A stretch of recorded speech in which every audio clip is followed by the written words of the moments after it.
अध्याय के 36वें सूत्र में एक सूत्र है, आज्ञा पाए संस्था विजय धर्म। तत्वार सूत्र के 9वें अध्याय में एक सूत्र है, आज्ञा पाए विचाय संस्थान विचाय धर्मम। ठीक है, तो ये जो है 4 भेद बताए हुए हैं।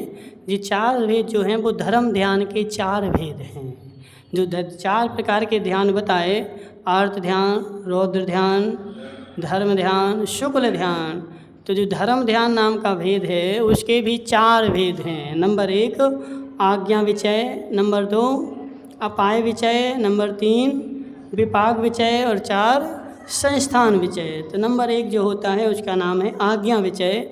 मतलब आज जिनेंद्र भगवान की जो आज्ञा है, जो शास्त्रों में कहा है, उसको मान करके उनकी आज्ञा का पालन करना और वैसे रहना, वैसा मानना, इसको बोलते हैं आज्ञा विचय धर्म ध्यान। नंबर 2 विपाक विचय धर्म ध्यान, संसार के प्राणियों को देख करके चिंतन करना कि हे भगवान, इन संसारी प्राणियों के कैसे कैसा उदय है और उदय के कारण यह जीव दुख पा रहा है, ऐसा जो हम चिंतन करते हैं उसको बोलते हैं विपाक विचय धर्म ध्यान। और नंबर 3 अपाय विचय धर्म ध्यान। अपाय विचय में उनके दुखों के निवारण के उपाय को विचार करना।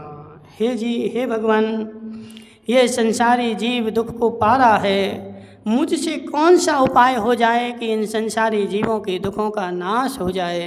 तो ऐसा अपन अंदर में चिंतन करते हैं, उसको बोलते हैं अपाय विचय। और नंबर 4 संस्थान विचय। तीनों लोकों के संस्थान, संस्थान मतलब आकार, तीनों लोकों का जो आकार है उसका चिंतन करना संस्थान विचय नामक धर्म ध्यान है। हाँ, बहुत अच्छा है। और विग्रह गति को विस्तार से समझाइए। तो हे जीव, विग्रह का मतलब होता है, बी मतलब शरीर, ग्रह मतलब प्राप्ति। शरीर प्राप्ति के लिए जो गति होती है, जो गमन होता है, उसको विग्रह गति कहते हैं। यहाँ पर कोई जीव मर गया और मरण करके, अब शरीर तो यही है लेकिन जीव तो दूसरी जगह जाएगा ना। तो वह जो जीव यहाँ से निकल करके और दूसरी जगह जो गमन कर रहा है, अकेला जीव कारण शरीर के साथ, वह गति जो होती है उसको विग्रह गति बोला जाता है, क्योंकि नए शरीर के लिए जा रहा है। तो नई शरीर की प्राप्ति के लिए जो शरीर जो गति होती है उसका नाम है विग्रह गति। और समुद्घात का मतलब होता है कि अपने शरीर के प्रदेशों को ना छोड़ करके कुछ आत्मा के प्रदेशों का शरीर से बाहर निकलना, इसको बोलते हैं समुद्घात। थोड़े से प्रदेश हमारे शरीर के बाहर निकलते हैं और बाहर निकल करके किसी उद्देश्य से, मरण के उद्देश्य से या विक्रिया के उद्देश्य से या कषाय के उद्देश्य से या वेदना के उद्देश्य से बाहर जो निकलते हैं उनको समुद्घात को बोलते हैं। ये इन दोनों में भेद है। बहुत अच्छा प्रश्न है। लक्ष्मीलाल जी का प्रश्न है कि दशानंद के पास ऐसी कौन सी शक्ति थी जिसके कारण इंद्र भी उससे भय खाता था। तो हे जीव, सारी शक्तियों में सबसे बड़ी कोई शक्ति है तो उसका नाम है पुण्य की शक्ति। जिस पुण्य की शक्ति के सामने सारे लोक की सारी शक्तियाँ फीकी पड़ जाती है, तो उसने पूर्व भाव में मुनि बन के जो उग्र उग्र तप किए थे, उग्र उग्र तपस्या किया था, उन तपस्याओं के प्रभाव से उसको घोर घोर रिद्धियाँ पैदा हो गई थी और उन रिद्धियों के प्रभाव से उससे इंद्र भी भय खाता था। मूल में उसका पुण्य तेज था, इसलिए इंद्र भी उससे भय खाता था।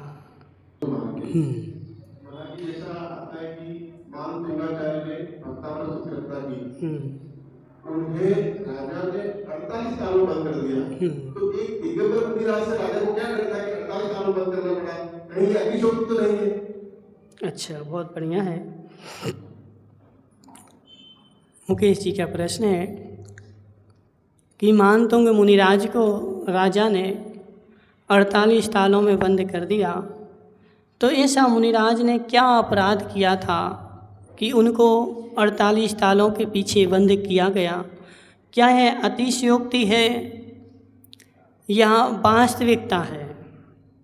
तो मुकेश भाई, वह स्थान जहाँ पर मुनिराज को बंद किया था वह धार में आज भी स्थान है और उसको हम लोग देख करके आए हैं। थोड़ा सा क्षतिग्रस्त हो गया है लेकिन वर्तमान में भी है।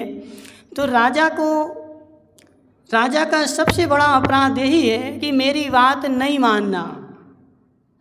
राजा को सबसे ज़्यादा अपने हृदय पे ठेस कब लगती है? जब कोई उसकी बात नहीं माने तब उसको क्रोध मरता है। राजा को किसी से पैसे के प्रति भी क्रोध नहीं, किसी मात्र इतना सा है कि मेरा नाम नीचा ना हो जाए। तो नाम नीचे होने के कारण उन्होंने, मुनिराज ने उनकी आज्ञा का पालन नहीं किया था और आज्ञा का पालन ना करने के कारण राजा उनसे क्रोधित हो गया था और 48 सालों में इसलिए बंद किया था क्योंकि उस समय की ऐसी व्यवस्था थी। कोई मुनिराज के लिए अलग से 48 सालों का बनवाया नहीं था। उसके पास सामान्य कोई चोर, विशेष कोई चोर जाते थे तो उन चोरों को भी वहाँ पर रखा जाता था। तो वैसा उनके यहाँ जेल खाना था। तो सामान्य तौर पर मुनिराज को उस 48 सालों के पीछे बंद कर दिया और पहरा दे दिया। ये अतिशयोक्ति नहीं है, वास्तविकता है।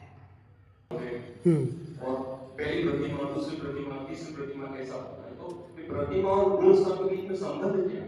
बहुत बढ़िया प्रश्न है इनका कि एक गुण स्थान होते हैं और एक प्रतिमा होती है। तो प्रतिमा का और गुण स्थान का क्या संबंध है, ऐसा इनका प्रश्न है। तो हे जीव, गुण स्थान का विश्लेषण जब किया जाए तो गुण स्थान अपने आप में बता रहा है गुणों का स्थान। जैसे जैसे जीव अपने गुणों को बढ़ाता है वैसे वैसे वह स्थान ऊपर बढ़ता जाता है और ऊपर बढ़ते बढ़ते प्रतिमा धारण कर ली, मतलब वो व्रती हो गया। ठीक है, जितने भी व्रती हैं, प्रतिमाधारी हैं, इन सब का स्थान 5वें गुण स्थान में होता है। 5वें गुण स्थान के भी असंख्यात लोक प्रमाण भेद हैं। 5वां गुण स्थान एक है लेकिन उसका यदि विश्लेषण करोगे तो उसके कितने भेद हैं? तो पंचम गुण स्थान के असंख्यात लोक प्रमाण भेद हैं। यानी जो जो प्रतिमा धारण करता है उसके परिणाम उन असंख्यात लोक में से बीच के ही होते हैं। यदि सम्यक के साथ उसने व्रत नियम धारण किए हैं तो, यदि सम्यक के साथ नहीं किए हैं तो पहला गुण स्थान है। इसलिए गुण स्थान का नाम है गुणों का स्थान। और जैसे जैसे जीव गुणों को धारण करता जाता है वैसे वैसे ऊपर बढ़ता जाता है। मंडप था इसलिए याद है कि अपन सीधे विधान करते हैं, वो 8 दिन का है। तो अगर अपन कलश स्थापना मान के अपन करते हैं तो 4 दिन में, 6 दिन में कभी भी कर सकते हैं या 8 दिन में कर सकते हैं? बहुत अच्छा प्रश्न है इनका कि सिद्ध चक्र मंडल विधान जो है वो 8 दिन का है। तो क्या हम मंडल बना करके 4 दिन में या 6 दिन में उसको पूर्ण कर सकते हैं?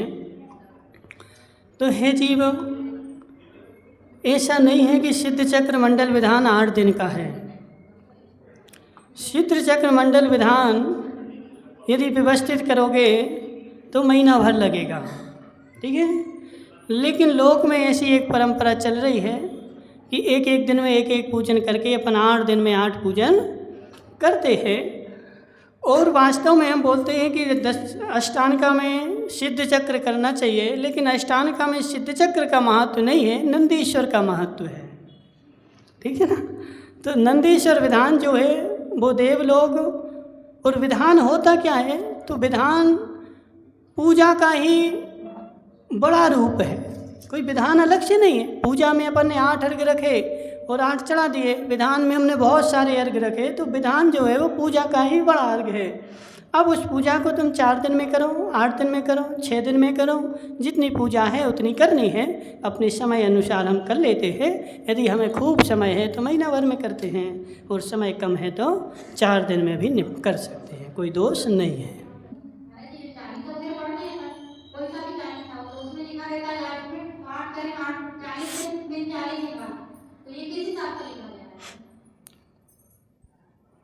इनका बहुत अच्छा प्रश्न है कि 40 हम पढ़ते हैं और 40 के लास्ट में एक दोहा आया है कि पाठ करे 40 दिन नित्य 40 बार।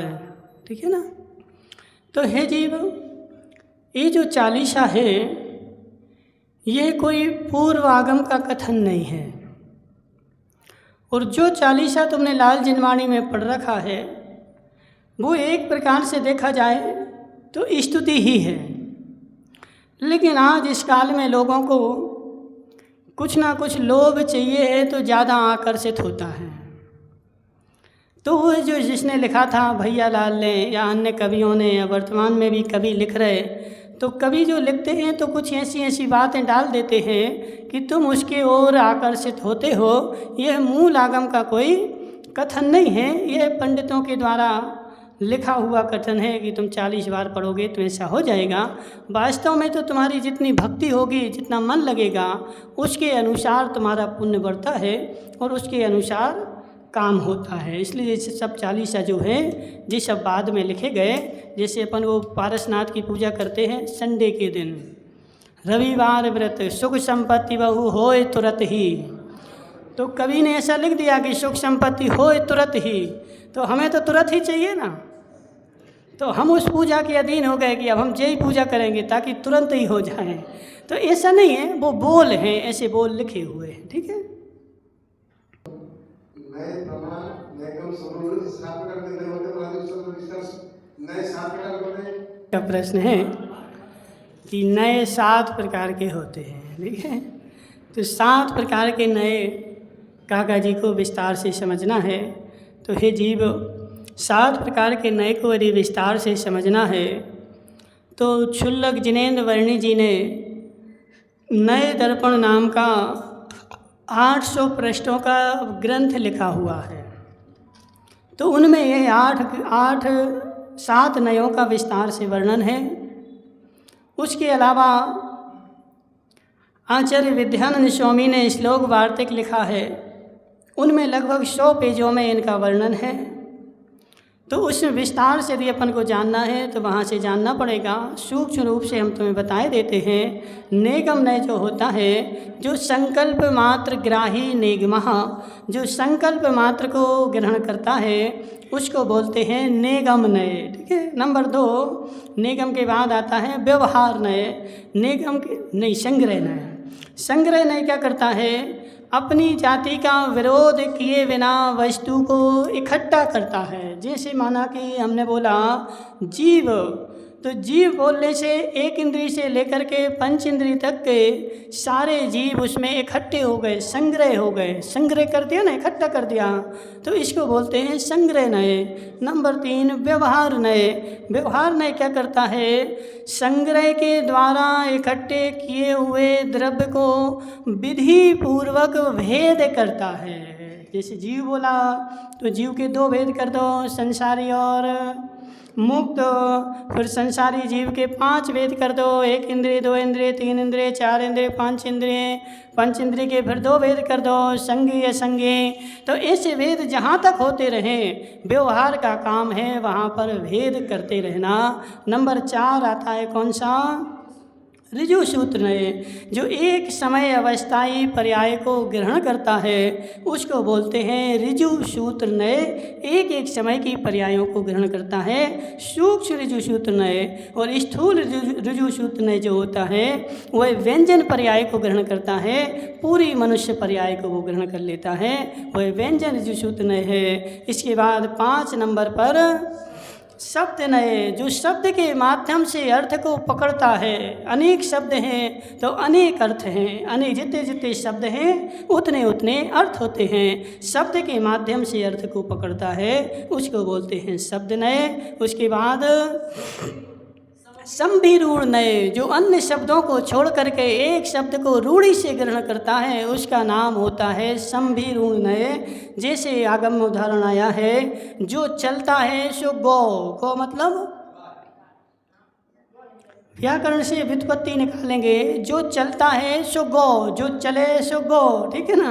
लेकिन हमने संभिरूढ़ नय की अपेक्षा एक 4 पैर वाली दूध देने वाली को उसको गाय नाम रख दिया। कोई भी खोडनी अम्मा से गो नहीं बोलता। क्यों नहीं बोलता?